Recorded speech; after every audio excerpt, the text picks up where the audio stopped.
ที่พระครูประหลัดกิติพงศ์กิติโสพโนด็อกเตอร์ผู้ช่วยเจ้าอาวาสวัดสันขยอม0962629694เชิญท่านร่วมบุญร่วมกุศลในคราวครั้งนี้โดยพร้อมเพรียงกัน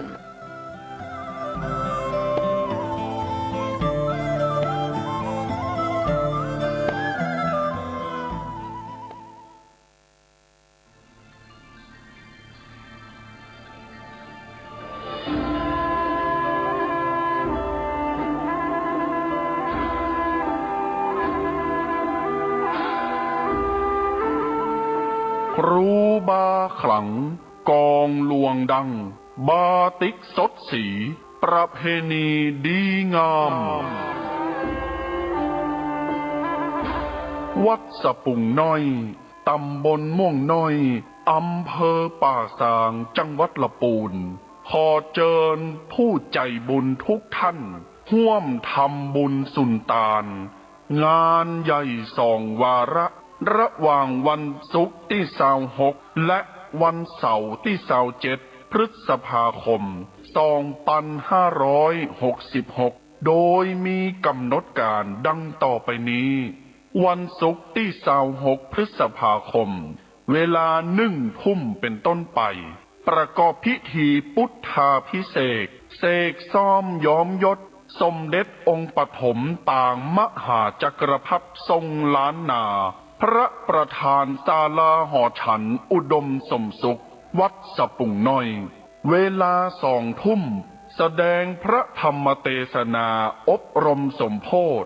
องค์พระประธาน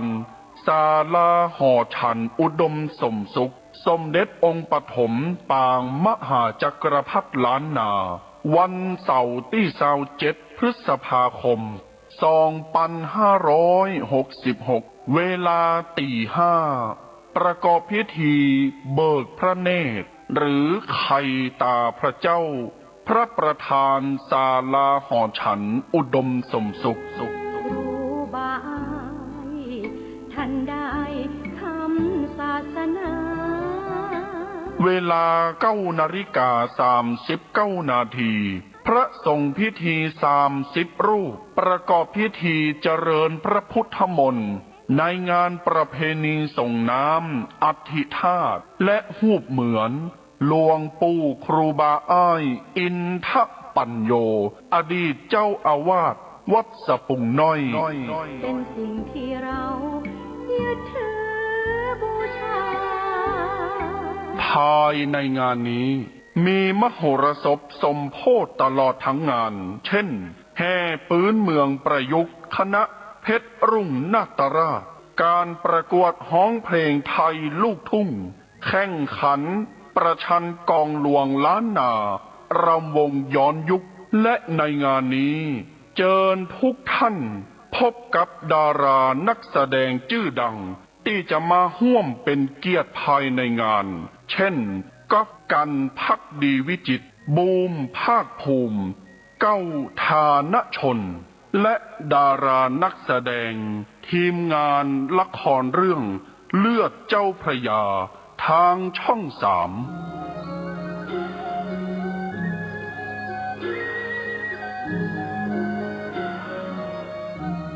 ติดต่อสอบถามร่วมทำบุญได้ที่พระสมุกฤตนิธิทัศน์เจ้าอาวาสวัดสะปุ่งน้อย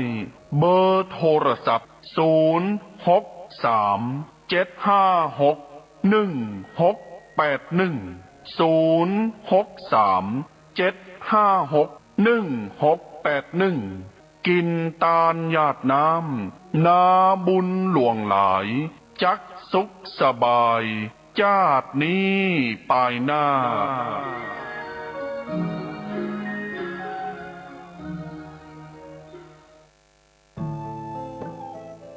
ท่านกำลังติดตามรับฟังสถานีวิทยุกระจายเสียงพระพุทธศาสนาแห่งชาติและสังคมคลื่นเพื่อการศึกษาพระพุทธศาสนาและวัฒนธรรมระบบ FM 104.5 เมกะเฮิรตซ์รายการต่อไปเป็นรายการคดีโลกคดีธรรม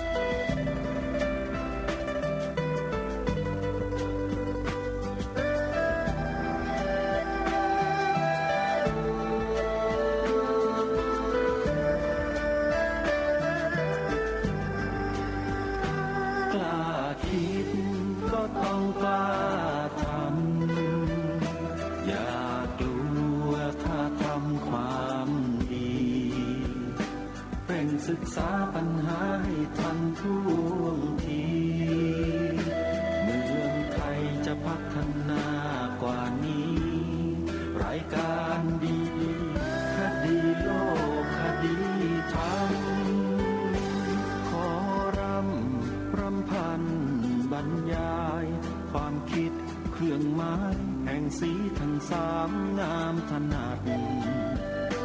ขาวคือบริสุทธิ์สีสวัสดิ์หมายพระไตรรัตน์และธรรมะคุมจิตไทยแดงคือโลหิตเราใส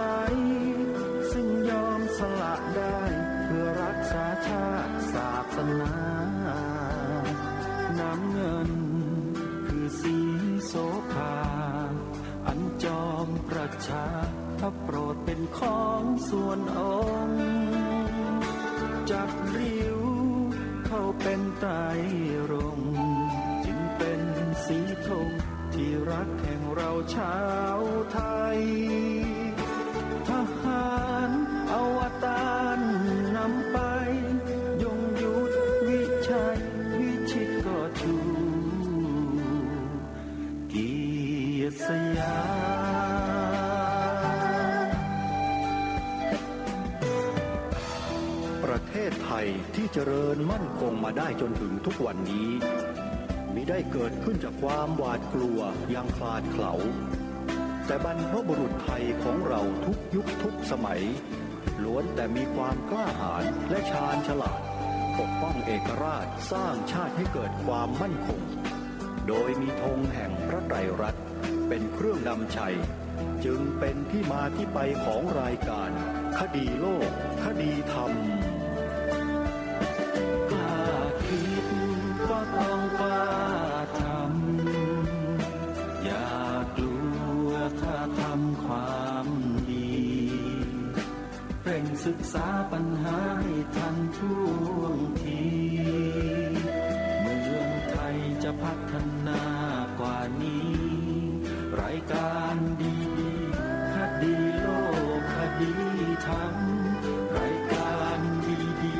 คดีโลกคดีธรรม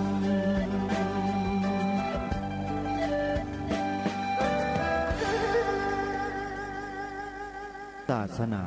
เป็นศาสนาสำหรับชาติเราศาสนาในสมัยนี้เป็นของที่แยกจากชาติไม่ได้เป็นความจำเป็นที่เราทั้งหลายผู้เป็นไทยจะต้องมั่นคงอยู่ในศาสนาพระพุทธซึ่งเป็นศาสนาสำหรับชาติเราพระพุทธศาสนาก็ดีหรือศาสนาใดก็ดีที่ตั้งมั่นอยู่ได้ก็ด้วยความมั่นคงของผู้เลื่อมใสตั้งใจที่จะรักษาและข้าพเจ้าพูดทั้งนี้ก็เพื่อชักชวนท่านทั้งหลายอย่างเป็นเพื่อนไทยและเพื่อนพุทธศาสนิกชนด้วยกันทั้งนั้นเพื่อความมั่นคงแห่งพระพุทธศาสนาข้าพเจ้ารู้สึกว่าได้ทำหน้าที่สมควรแก่อุปถัมภ์พระพุทธศาสนาเราจะตั้งใจรักษาศาสนาของเราด้วยชีวิตและถ้าท่านตั้งใจจะช่วยข้าพเจ้าในกิจอันใหญ่นี้แล้วก็จะเป็นที่พอใจข้าพเจ้าเป็นอันมากเพราะฉะนั้นเป็นหน้าที่ของเราทั้งหลายที่จะช่วยกันบำรุงรักษาพระพุทธศาสนาอย่าให้เสื่อมสูญไปการที่จะบำรุงพระพุทธศาสนาเราต้องรู้สึกก่อนว่าหลักของพระพุทธศาสนาคืออะไรเราจะถือว่าเราเป็นไทยด้วยกันหมดเราจะต้องรักษาความเป็นไทยของเราให้ยั่งยืนเราจะต้องรักษาพระพุทธศาสนาให้ถาวรวัฒนาการอย่างที่เป็นมาแล้วหลายชั่วโคตรของเราทั้งหลายพระบรมราโชวาทของพระบาทสมเด็จพระมงกุฎเกล้าเจ้าอยู่หัวรัชกาลที่ 6พระบรมราโชวาทก็ดีพระราชนิพนธ์ก็ดีหรือพระบรมราชโองการของพระมหากษัตริย์ถือเป็นบทบัญญัติแห่งกฎหมายทั้งหมดทั้งสิ้นการบัญญัติให้พระพุทธศาสนาเป็นศาสนาประจำชาติไทยไว้ในรัฐธรรมนูญจึงเป็นสิ่งที่ถูกต้องทั้งทางกฎหมายและทางโบราณราชประเพณีการบัญญัติให้พระพุทธศาสนาเป็นศาสนาประจำชาติไทยไว้ในรัฐธรรมนูญย่อมเป็นหลักค้ำประกันให้กับประชาชนคนไทยว่าตนได้ปฏิบัติตามกฎหมายอย่างแท้จริง การบัญญัติให้พระพุทธศาสนาเป็นศาสนาประจำชาติไทยไว้ในรัฐธรรมนูญมิได้เป็นการริดรอนสิทธิเสรีภาพของผู้ใด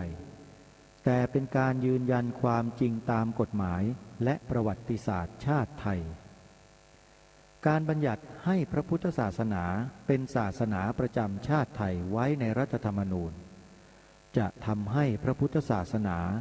ได้รับความอุปถัมภ์และคุ้มครองจากรัฐดุจเดียวกันกับที่องค์พระมหากษัตริย์ทรงกระทำมา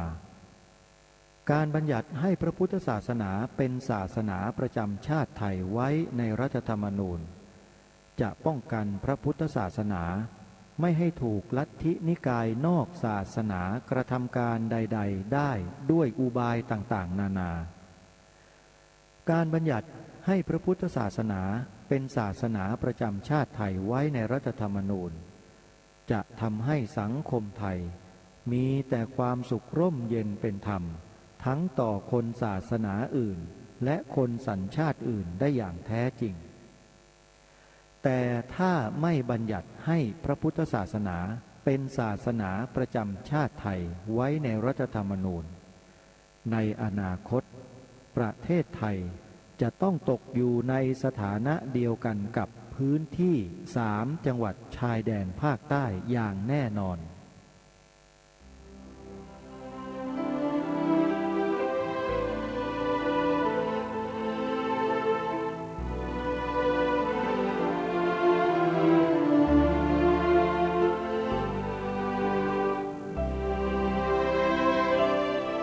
ขอกราบถวายความนอบน้อมแด่พระรัตนตรัยถวายความเคารพพระมหาเถระพระเถรานุเถระทุกท่านขอความสุขความเจริญในธรรมจงบังเกิดมีแด่ท่านสาธุชนที่กำลังติดตามรับฟังรายการจากสถานีวิทยุแห่งนี้ทุกท่านขอนำท่านผู้ฟังเข้าสู่รายการคดีโลกคดีธรรม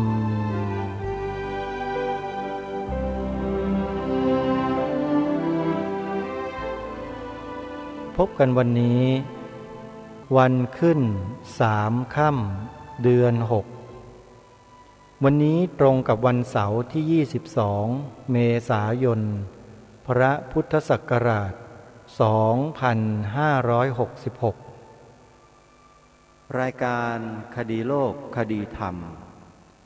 มาพบกับท่านผู้ฟังเป็นปกติทุกวันจันทร์ถึงวันศุกร์และวันเสาร์อาทิตย์วันเสาร์วันอาทิตย์รายการคดีโลกคดีธรรมก็ยังออกอากาศตามปกติทางสถานีวิทยุพระพุทธศาสนาแห่งชาติ4-5 คลื่นที่ได้แจ้ง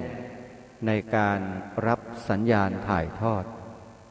คือสถานีวิทยุวัดป่าจริยธรรม 96.50 เมกะเฮิรตซ์สถานีวิทยุสวนป่าดอนยานาง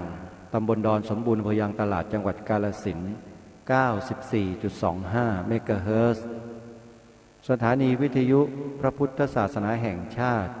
วัดศรีอุดมวงศ์อำเภอวังสะพุงจังหวัดเลย 101.75 เมกะเฮิรตซ์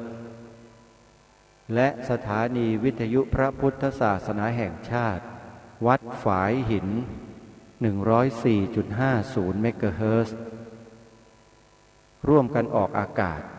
ในวันเสาร์และวันอาทิตย์ขออนุโมทนาสาธุกับทุกๆสถานีอีกสถานีหนึ่งที่ออกอากาศทุกวันสถานีวิทยุพระพุทธศาสนาแห่งชาติวัดบ้านปลาคูนวัดบ้านปลาคูนนี้คลื่น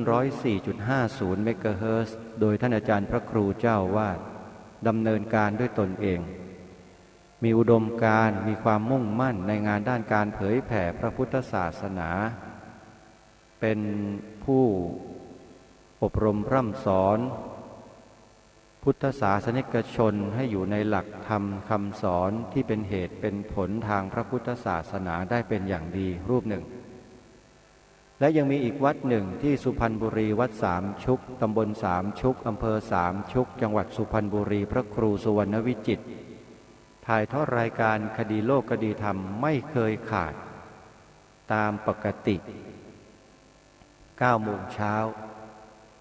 แล้วยังไปรันออกอากาศบางเวลาในช่วงค่ำคืนอีกจริงๆแล้วรายการคดีโลกคดีธรรมเนี่ยถ้าเป็นไปได้ก็อยากให้ครูบาอาจารย์ของเราเนี่ยจัดผังรายการเอาไว้สัก3 ช่วงเพื่อให้ญาติโยมเลือกฟังกันช่วงปกติคือช่วงเช้าช่วงเย็นและช่วงกลางคืนถ้าเป็นไปได้จะได้ประโยชน์มากและผู้คนจะได้ฟังกันอย่างกว้างขวางและทั่วถึงมากยิ่งขึ้นเพราะสิ่งที่ทางรายการคดีโลกคดีธรรมมุ่งนำเสนอนี้เป็นอุดมการณ์ของชาติโดยแท้เป็นการปลุกจิตสำนึกของคนในชาติให้รู้จักหน้าที่ของความเป็นคนไทยของเราให้ชัดเจนและมั่นคงมากยิ่งขึ้นโดยอาศัยแนวพระราชดำริขององค์บูรพมหากษัตริย์ของพวกเรานั่นแหละมาถ่ายทอดให้ช่วงนี้ได้อัญเชิญบทพระราชนิพนธ์เทศนาเสือป่าของล้นเกล้ารัชกาลที่6พระบาทสมเด็จพระมงกุฎเกล้าเจ้าอยู่หัวหรือที่ไพร่ฟ้าประชาชนได้ถวายพระสมัญญาภิไธยให้กับพระองค์ว่าสมเด็จพระมหาธีรราชเจ้าที่พระองค์ได้ทรงได้พระราชสมัญญาตรงนี้ก็เนื่องจากว่าความสามารถของพระองค์ท่านในเรื่องของวรรณศิลป์วรรณกรรมพระองค์ทรงเป็นปราชญ์ทางด้านภาษาทรงปราดเปรื่องทั้งทางด้านภาษาไทยและภาษาอังกฤษพระองค์ทรงเป็นนักเรียนนอกที่องค์พระบาทสมเด็จพระจุลจอมเกล้าเจ้าอยู่หัวหรือสมเด็จพระราชบิดาของพระองค์ได้ทรงส่งพระองค์ไปเรียนที่ยุโรปจนจบจึงทรงมีความรอบรู้ทั้งทางด้านภาษาไทยและภาษาอังกฤษในยุคนั้นบทกวีพระราชนิพนธ์ของพระองค์ทั้ง100 แก้วและ100 กรองเป็นที่ยอมรับของทั่วโลกไม่ใช่ธรรมดาเพราะฉะนั้นพระองค์ท่านนั้นจึงเป็นองค์พระมหากษัตริย์พระองค์หนึ่งในกรุงรัตนโกสินทร์ที่ทรงมีความปราดเปรื่องในเรื่องของวรรณกรรมงานเขียนงานพระราชนิพนธ์งานแสดงเทศนาก็ทรงปราดเปรื่องด้วยนี่คือองค์พระมหากษัตริย์ผู้ทรงเป็นมหาราชอีกพระองค์หนึ่งคือสมเด็จพระมหาธีรราชเจ้าหรือมหาราชพระองค์หนึ่งนั่นเองแต่พระองค์ทรงมีพิเศษคือทรงเป็นธีระทรงมีความปราดเปรื่องความเฉลียวฉลาดในเรื่องของการนำเสนอเนื้อหาสาระสิ่งที่เป็นแนวพระราชดำริของพระองค์ท่านหลักธรรมคำสอนเหตุผลเรื่องราวต่างๆได้อย่างยอดเยี่ยมที่สุดไพร่ฟ้าอาณาราชจึงได้ถวายพระราชสมัญญานามแด่พระองค์ว่าสมเด็จพระมหาธีรราชเจ้าเพราะฉะนั้นผลงานใดๆก็แล้วแต่ที่ออกมาจากพระองค์ท่านจึงเป็นสมบัติอันล้ำค่าของแผ่นดินไทยของคนไทยของเราทุกคนใครก็ตามที่คิดหวังจะปิดกั้นไม่ให้ประชาชนคนไทยได้สื่อถึงพระองค์ท่านโดยผ่านผลงานที่พระองค์ท่านได้ทรงพระราชทานเอาไว้ทุกสิ่งทุกอย่างถือว่าคนคนนั้นมีเจตนาไม่ดีต่อประเทศไทยต่อคนไทยของเราขออภัยทราบข่าวมาเมื่อเร็วๆนี้เองว่า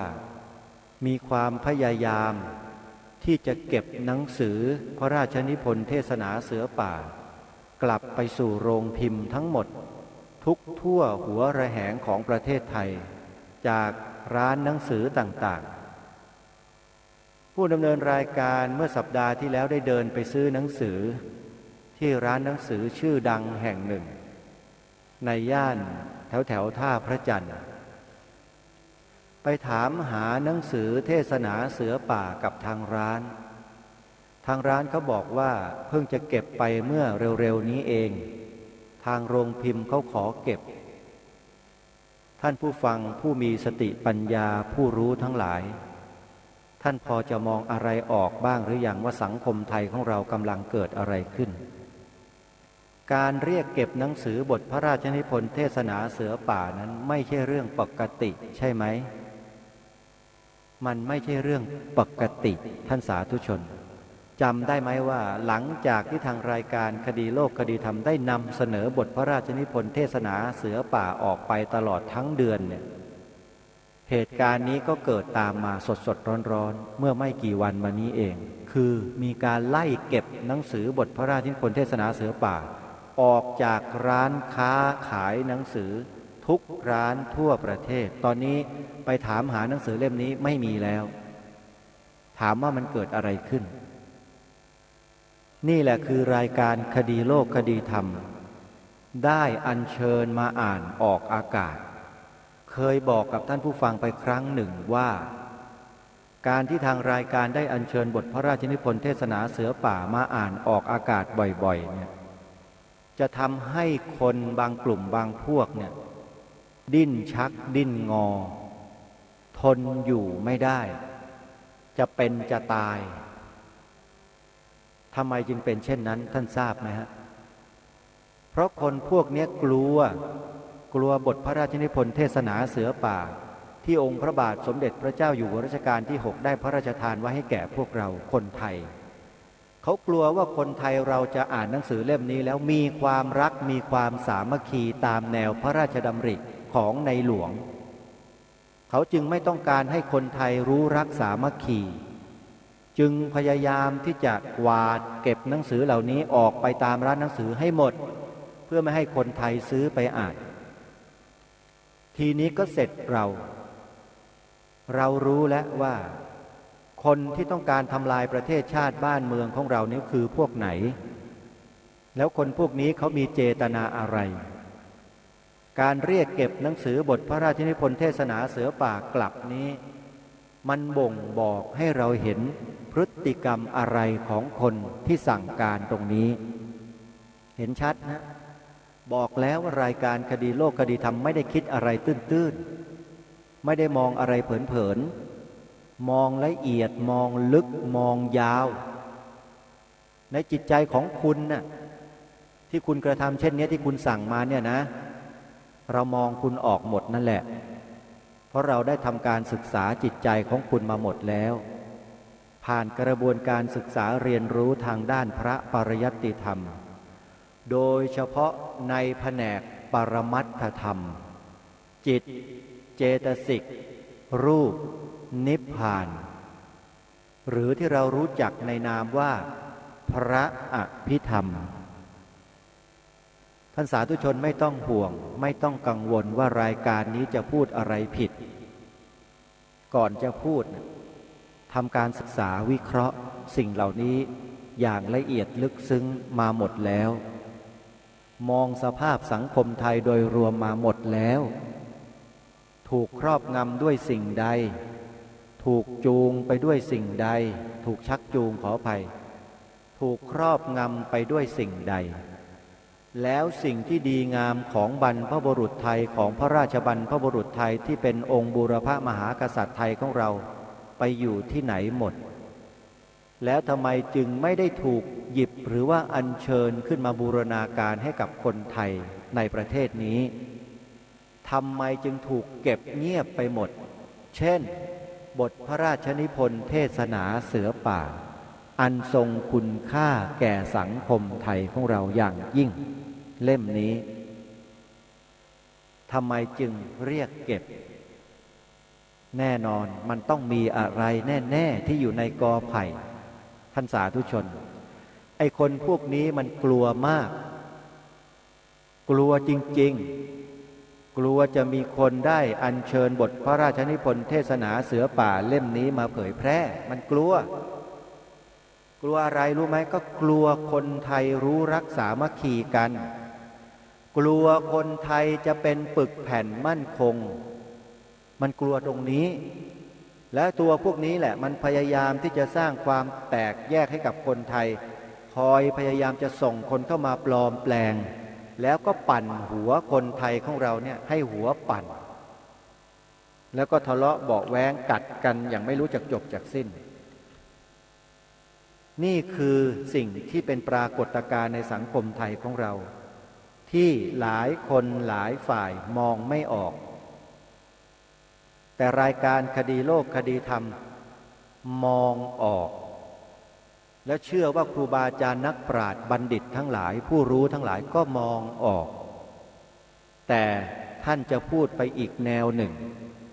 จะเรียบเคียงพอให้หลายคนได้รู้สึกเท่านั้นแหละแต่รายการคดีโลกคดีธรรมนี่ไม่ต้องเรียบไม่ต้องเคียงผ่ากลางเลยซัดกันเต็มฉะฉานตรงประเด็นแล้วก็หยิบยกออกมาให้เห็นกันชัดๆด้วยหลักฐานที่ปรากฏทุกอย่างรู้ได้ในเชิงประจักษ์ทั้งสิ้นแล้วถ้าไม่เชื่อในเชิงประจักษ์แล้วท่านจะไปเชื่อในเชิงของสมมุติฐานอยู่นั่นหรือแล้วมันจะเมื่อไหร่จะไปเจอความจริงได้มันต้องเชิงประจักษ์เท่านั้นทำไมรายการคดีโลกคดีธรรมจึงต้องอัญเชิญบทพระราชนิพนธ์เทศนาเสือป่าขึ้นมาให้ท่านทั้งหลายได้ศึกษากันในช่วงนี้ท่านทราบไหมเพราะในช่วงนี้ประเทศไทยเราไม่ได้อยู่ในภาวะที่ปกติ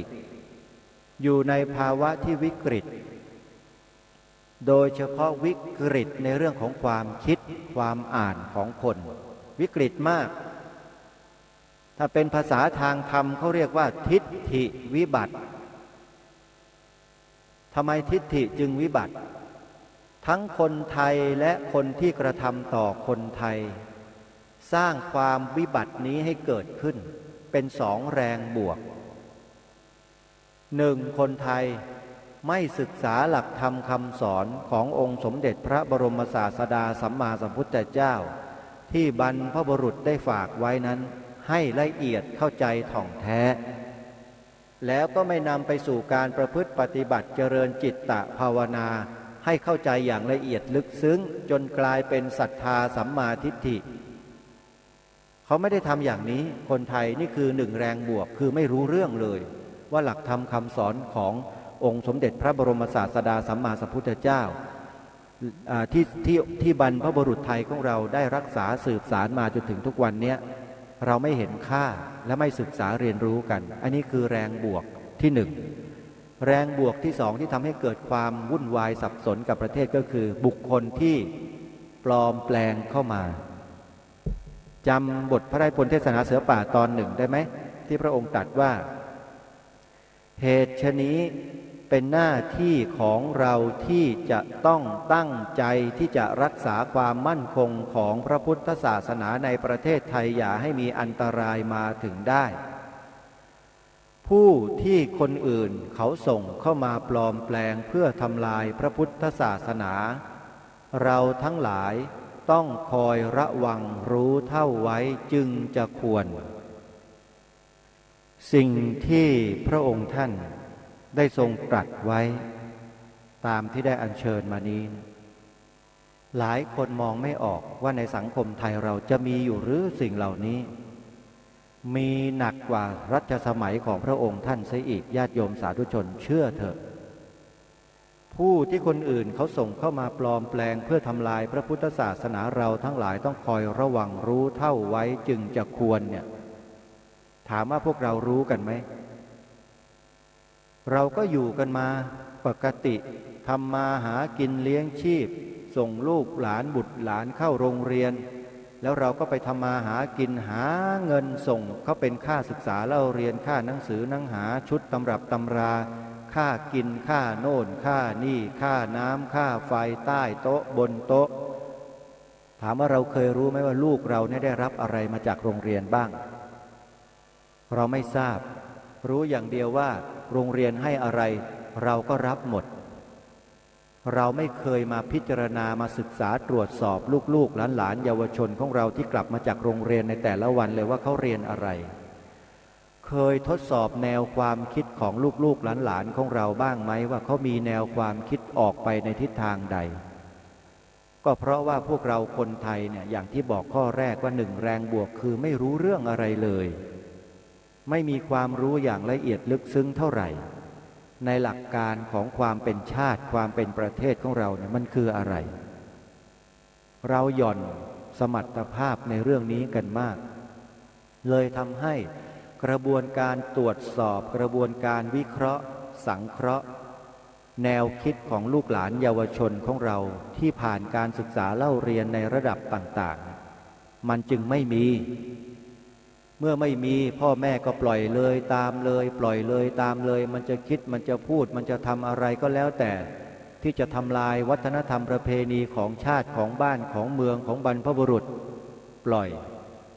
พอปล่อยมันก็ปล่อยกันทั้งบ้านทั้งเมืองทั้งประเทศมันก็เป็นกันไปทั้งบ้านทั้งเมืองเพราะการปล่อยทีนี้คนที่มีเจตนาทำลายชาติบ้านเมืองไทยของเราเนี่ยเขาฉลาดมากเขาใช้วาจาที่ไพเราะใช้คำพูดที่มีเหตุมีผลชักจูงให้ผู้คนหลงเชื่อได้ง่ายๆแต่สิ่งที่แฝงเข้ามาในนั้นหลายคนก็มองเขาไม่เห็นมองไม่ออก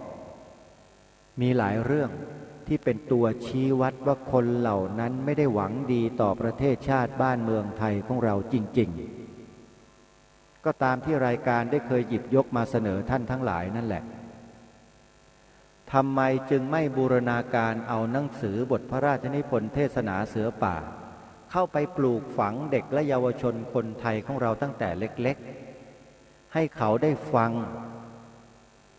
เรื่องราวเหล่านี้ตั้งแต่เริ่มต้นและปลูกฝังแนวคิดอุดมการณ์ให้เขาเกิดความรักชาติศาสนาพระมหากษัตริย์ตามเนื้อหาในบทพระราชนิพนธ์เทศนาเสือป่าที่องค์บูรพมหากษัตริย์ไทยของเราได้ทรงฝากไว้เป็นสมบัติอันล้ำค่านี้เล่าทำไมสถาบันการศึกษาของชาติสพท.กระทรวงศึกษาธิการจึงไม่ใส่ใจในเรื่องนี้เล่าตรงนี้ก็เป็นข้อที่น่าคิดข้อที่หนึ่งและเป็นข้อสงสัยข้อที่หนึ่งว่าคุณทำไมจึงไม่ทำสองเมื่อคุณไม่ทำแล้วคุณไปเปลี่ยนแปลงปรับปรุงหลักสูตรการศึกษาของชาติโดยการยกเลิกวิชาศิลธรรมวิชาหน้าที่พลเมืองวิชาประวัติศาสตร์ชาติไทยให้หายไปจากหลักสูตรภาคบังคับของชาติซ้ำเป็นรอยที่สองอีกถามว่านี่คุณมีเจตนาอะไรเห็นไหมฮะคุณมีเจตนาอะไรตัวนี้แหละมันเป็นตัวชี้วัดว่าคุณทำไปเพื่ออะไรคุณอย่าบอกนะว่าคุณต้องการความเจริญทางด้านการศึกษาเหมือนกับประเทศยุโรปอเมริกาถ้าคุณคิดแบบนี้คุณก็โง่เต็มทีแล้วล่ะยุโรปอเมริกามันไปไม่รอดแล้วตอนนี้ทรัพยากรมันถูกผลาญถูกมนุษย์ไอ้ฉลาดทั้งหลายเนี่ยมันผลาญจนฉิบหายวายป่วงจนโลกนี้มันจะฉิบหายหมดแล้วแล้วถ้าคุณบอกว่าปรับปรุงหลักสูตรการศึกษาเพื่อมันทัดเทียมกับต่างประเทศคุณโง่เต็มทีแล้วถ้าคุณคิดแบบนี้อันนี้ก็คือฟันกันตรงๆเลยล่ะพูดตามที่หลวงพ่อพุทธทาสท่านได้ทำนายไว้ท่านได้พูดเอาไว้เลยการศึกษาแบบหมาหางด้วนไม่มีทิศไม่มีทางฮะคือพัฒนาแต่รูปวัตถุอย่างเดียวเจริญแต่วัตถุอย่างเดียวไม่สนใจที่จะพัฒนาจิตใจของมนุษย์ของลูกของหลานเยาวชนให้มันเกิดมามีจิตสำนึกต่อธรรมชาติเลยคือแข่งกันอย่างเดียวแข่งกันรวยแข่งกันมีแข่งกันเป็นสุดท้ายเดี๋ยวก็ฉิบหายหมดธรรมชาตินั่นแหละฉิบหายก่อนท่านสาธุชนตอนนี้ได้ข่าวว่าดูดน้ำมันในใต้ดินของประเทศไทยขึ้นมากันใหญ่โตโมโหฬารส่งขายกันเต็มไปหมดตามที่ปรากฏในสื่อบางอย่างที่เราได้ไปค้นคว้าเจอมาเขาบอกว่าในกรุงเทพมหานครเนี่ยเป็นพื้นที่สัมปทานทั้งกรุงเทพเลยนะ 4,000 กว่าตารางกิโลเมตรท่านเชื่อไหมฮะ ที่เขาจะขุดเจาะน้ำมันขึ้นมาเนี่ยแล้วพื้นที่จะขุดเจาะน้ำมันเขาใช้เพียงแค่ไม่กี่ตารางเมตรเองเล็กๆสั้นๆเอาเครื่องเจาะลงไปได้ดูดน้ำมันขึ้นมาใส่รถแล้วก็ไปใส่รถแล้วก็ไปเขาทำกันง่ายมากเลยการทำลายบ้านทำลายเมืองทำลายโลกเนี่ยเห็นไหมฮะแต่ไอ้วิธีที่จะจันโลงโลกรักษาโลกให้ธรรมชาติอยู่ได้รักษาความรักความสามัคคีในหมู่ของมนุษย์ด้วยกันไม่ทำแถมยังมาทำลายอีกกีดกั้นซะอีกเห็นไหมสิ่งที่องค์บูรพมหากษัตริย์ทุกๆพระองค์ได้ทรงวางหลักการเอาไว้ให้กับชาติบ้านเมืองนี่ของดีของงามของถูกต้องทั้งหมดแต่ถูกกีดกันไม่ให้เข้ามาอยู่ในระบบการศึกษาของเด็กและเยาวชนไทยของเราเช่นบทพระราชนิพนธ์เทศนาเสือป่าเป็นต้นตอนนี้ได้ข่าวนะไปสืบมาแล้วที่ร้านหนังสือชื่อดังแห่งหนึ่งแถวท่าพระจันทร์เขาบอกว่าเพิ่งมากวาดเก็บไปทั้งร้านเลยหมดแล้วไม่มีเหลือนั่นแปลว่าคนพวกนี้มันกลัวคนไทยจะรักกันสามัคคีกันกลัวอุดมการณ์ของชาติบ้านเมืองจะกลับเกิดขึ้นมาอีกครั้งหนึ่งมันกลัวพวกเนี้ยเพราะใจมันมีแต่คิดจะเฝ้าทำลายชาติบ้านเมืองเราทั้งนั้นแต่อย่างไรก็ตามญาติโยมสาธุชนไม่ต้องกังวลตราบใดที่รายการคดีโลกคดีธรรมรายการนี้ยังออกอากาศทำรายการได้จะอัญเชิญบทพระราชนิพนธ์เทศนาเสือป่านี้แหละมาสร้างเป็นโรงเรียนกลางอากาศให้กับทุกท่านได้ศึกษาไปพร้อมๆกันทางรายการจะขออัญเชิญมาอ่านในแต่ละบทแต่ละตอนให้ท่านฟังอย่างชัดๆช้าๆแล้วก็มีการพิจารณาวิเคราะห์ในถ้อยพระราชดำริหรือพระบรมราโชวาทของพระองค์ในแต่ละช่วงเป็นการสรุปไปในตัวด้วยเพื่อให้พวกเราได้ศึกษาเรียนรู้ถึงพระราชประสงค์ที่แท้จริงของพระองค์ท่านที่ทรงมีต่อประชาชนคนไทยต่อประเทศชาติบ้านเมืองต่อพระบวรพุทธศาสนาของเราอย่างไรตรงนี้ชัดมากขอบอกว่าบทพระราชนิพนธ์เทศนาเสือป่านี้เป็นคำตอบโจทย์ที่ชัดเจนที่สุดเกี่ยวกับประเทศไทยของเราทั้งหมดไอ้พวกฝ่ายศัตรูที่มันไม่หวังดีมันจึงกลัวไงมันจึงดิ้นอยู่ไม่ได้มันต้องมาเรียกเก็บหนังสือกันจ้าละวันเลยตอนนี้ออกไปจากร้านที่วางจำหน่ายก็เพราะรายการคดีโลกคดีธรรมรายการนี้นี่แหละและสถานีวิทยุพระพุทธศาสนาแห่งชาติของเราทุกๆสถานีนี่แหละที่ร่วมด้วยช่วยกันจันโลงรักษาความเป็นไทยนั่นก็คือบทพระราชนิพนธ์เทศนาเสือป่านี้เอาไว้ด้วยกันขอฝากนะฮะตั้งแต่สัปดาห์นี้เป็นต้นไปจะขออัญเชิญบทพระราชนิพนธ์เทศนาเสือป่านี้ขึ้นมาอ่านทุกวันนะฮะรวมถึงวันเสาร์และวันอาทิตย์ด้วยนะอาจจะมีการปรับเปลี่ยนเนื้อหาของวันเสาร์และวันอาทิตย์เพื่อให้สอดคล้องกับวันธรรมดาที่ญาติโยมสาธุชนหลายท่านฟังกันและไม่อาจสามารถจะฟังวันเสาร์อาทิตย์ได้ก็จึงบอกครูบาอาจารย์ที่เป็นหัวหน้าสถานีวิทยุต่างๆว่าถ้านำรายการคดีโลกคดีธรรมไปจัดไว้ในผังสัก3 เวลาต่อ1 วันจะเป็นประโยชน์มากมายเลยสำหรับญาติโยมที่ติดตามรับฟังกันในช่วงต่างๆที่แตกต่างกันบางท่านทำงานกลางวันฟังไม่ได้กลางคืนก็ไม่มีให้ฟังอีกก็เลยพลาดโอกาสไม่ได้ฟังบางท่านฟังตอนกลางวันได้กลางคืนต้องหลับต้องพักผ่อนต้องนอนก็ฟังไม่ได้กลางคืนก็เลยไม่รู้จะฟังช่วงไหนมันเหลื่อมกันมันขาดไปก็เลยอยากจะให้มีรายการคดีโลกคดีธรรมประจำผังเอาไว้สักกลางวัน1 รายการกลางคืน1 รายการในลักษณะเนี้ยถ้าเป็นไปได้นะฮะถ้าเป็นไปได้มันจะเป็นประโยชน์อย่างยิ่งเพราะว่ารายการนี้เป็นรายการต่อสู้เพื่อรักษาอุดมการณ์ของแผ่นดินตามแนวนโยบายของคณะคสช.คือค่านิยมหลักคนไทย12 ประการคสช.เขาเปิดไฟเขียวให้พวกเราแล้วนะแต่เรายังมัวมางุมมางาหรากันอยู่จดจ่อจับจ้อง ไม่ไปข้างหน้ากันสักทีหนึ่งแล้วเดี๋ยวมันจะหมดเวลาและหมดโอกาสและทีนี้จะไม่ได้ทำอะไรกันเลยตอนนี้ได้โอกาสมีโอกาสแล้วน้ำขึ้นให้รีบตักโบราณเนี่ยท่านฉลาดมากพวกเรานั้นมัวประมาทไม่ใช่ฉลาดนะฮะประมาทกันอยู่สำหรับรายการคดีโลกคดีธรรมตั้งแต่จัดรายการมาตั้งแต่วันแรกเนี่ยรู้พิษถึงความประมาทจึงจะไม่ขอประมาทอีกต่อไปขอทำหน้าที่อยู่ตรงนี้แบบนี้ไปตลอดอะไรที่เป็นภูมิปัญญาไทยอะไรที่เป็นสมบัติของไทยอะไรที่เป็นสิ่งมีคุณค่าของไทยอะไรที่เป็นความเป็นไทยทั้งหมดจะต้องถูกนำมาเสนอผ่านรายการคดีโลกคดีธรรมนี้อย่างแน่นอนและไม่ใช่เท่านั้นสิ่งใดที่เป็นปรากฏการณ์ในปัจจุบันที่มันส่อเข้าไปในลักษณะของการจะทำลายความเป็นชาติของเราทุกเรื่องไม่ว่าเรื่องอะไรทั้งนั้นจะถูกนำมาตีแผ่ที่รายการนี้ให้พวกเราได้รู้เท่ารู้ทันรู้กันรู้แก้ร่วมกันด้วยคือทั้งแก้ไขและทั้งพัฒนาไปพร้อมๆกันนี่คือรายการคดีโลกคดีธรรมแล้วต้องกล้าคิดก็ต้องกล้าทำอย่ากลัวถ้าทำความดีเร่งศึกษาปัญหาให้ทันท่วงทีเมืองไทยจะพัฒนากว่านี้ฟังรายการดีๆคดีโลกคดีธรรมเพราะมีแต่สิ่งดีๆมานำเสนอทั้งนั้นเป็นประโยชน์ต่อส่วนรวมไม่ใช่ประโยชน์ส่วนตัวของใครสักคนนี่คือความเสียสละ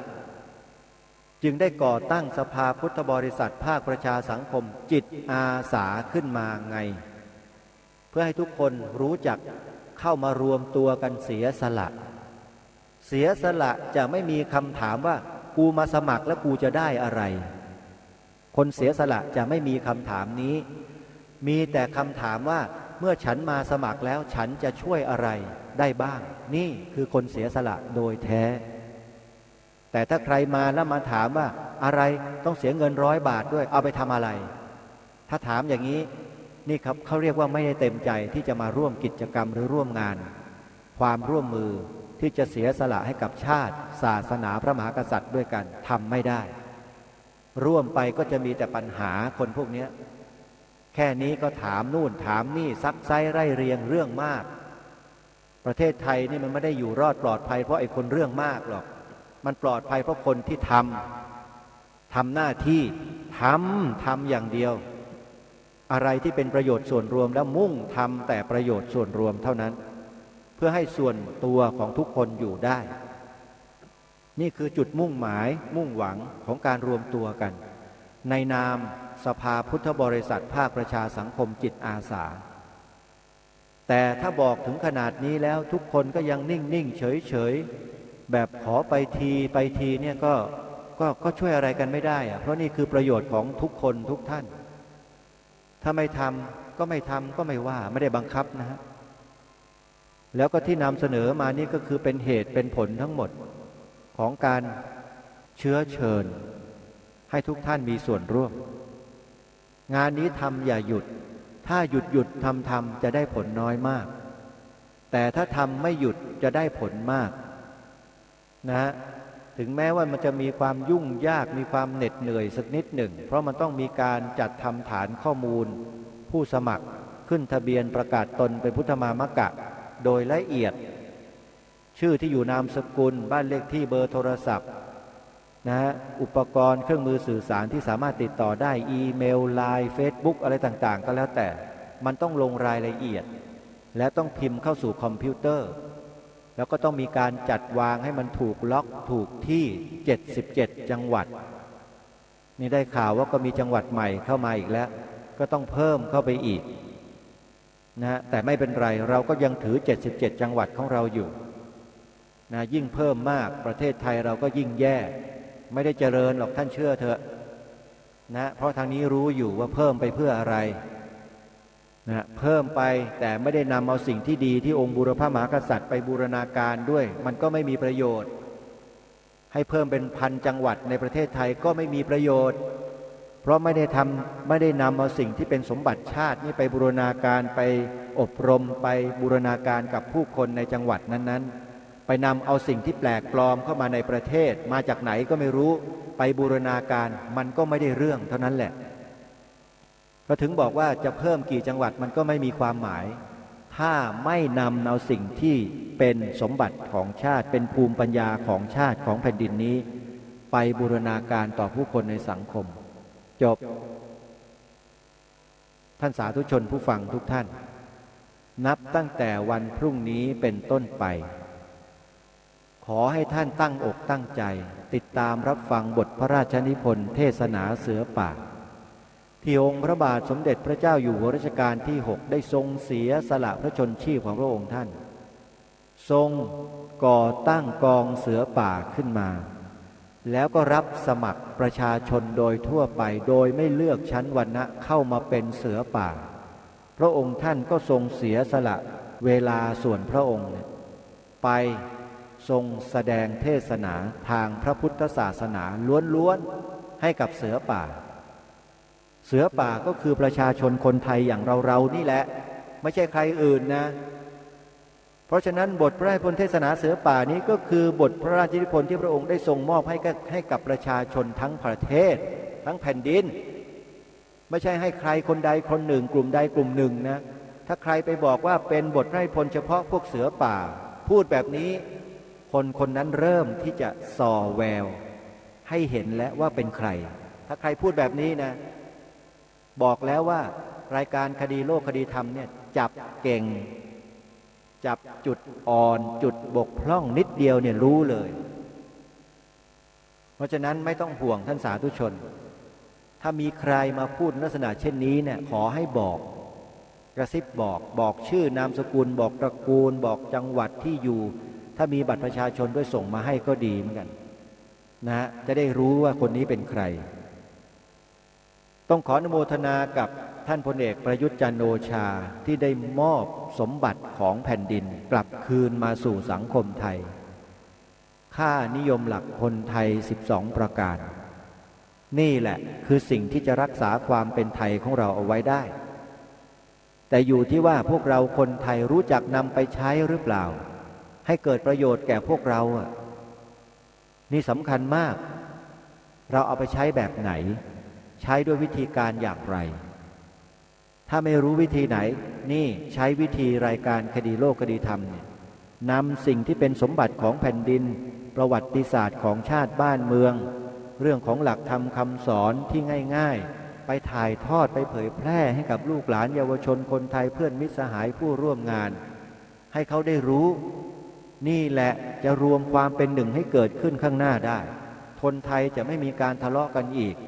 เพราะอะไรเพราะรู้เหมือนกันรู้เท่ากันในสิ่งเดียวกันและสิ่งนี้เป็นสิ่งที่มีคุณค่ามีประโยชน์อย่างยิ่งอีกด้วยก็คือบทพระราชนิพนธ์เทศนาเสือป่ารับรองได้ถ้าท่านได้ฟังไปตลอดอย่างต่อเนื่องจนจบแล้วท่านจะรักตัวท่านเองมากจะรักญาติมิตรสหายพี่น้องที่เป็นคนไทยด้วยกันอย่างมากแล้วจะยิ่งมากๆเลยก็คือรักทุกคนที่มีชีวิตทั้งหมดที่อยู่บนผืนแผ่นดินไทยนี่คือสิ่งที่เราจะได้และความรักความสามัคคีนี้มันจะได้มาซึ่งทุกสิ่งทุกอย่างทั้งหมดจริงๆนะขอฝากเอาไว้พรุ่งนี้มาพบกับบทพระราชนิพนธ์เทศนาเสือป่าแบบยาวๆนะวันละ1 บทแล้วก็มีการวิเคราะห์ท้ายบทเป็นการสรุปด้วยคอยติดตามรับฟังอย่าพลาดนะฮะเอาละวันนี้เวลาของรายการหมดลงแล้วต้องขอสมมุติยุติไว้แต่เพียงเท่านี้ขอความสุขสวัสดีจงมีแด่ท่านผู้ฟังทุกท่านทุกคนเทินขอเจริญพรกลับมาเถิดศีลธรรมกลับมาเถิดกำลังเกิดภัยร้ายอันใหญ่หลวงแก่สัตว์โลกทั่วถิ่นจักรวาลปวงน่าเป็นห่วงความวินาศจะกาจเกินกลับมาเถิดศีลธรรมกลับมาเถิดในโลกเกิดกลียุคอย่างฉุกเฉิน หลงวัตถุบ้าคลั่งเกินบังเอิญมัวเพลิดเพลินสิ่งกาลีมีกำลังกลับมาเถิดศีลธรรมกลับมาเถิดความเลวร้ายลามเตลิดจวนหมดหวังรีบกลับมาทันเวลาพาพลังมายับยั้งโลกไว้ให้ทันการ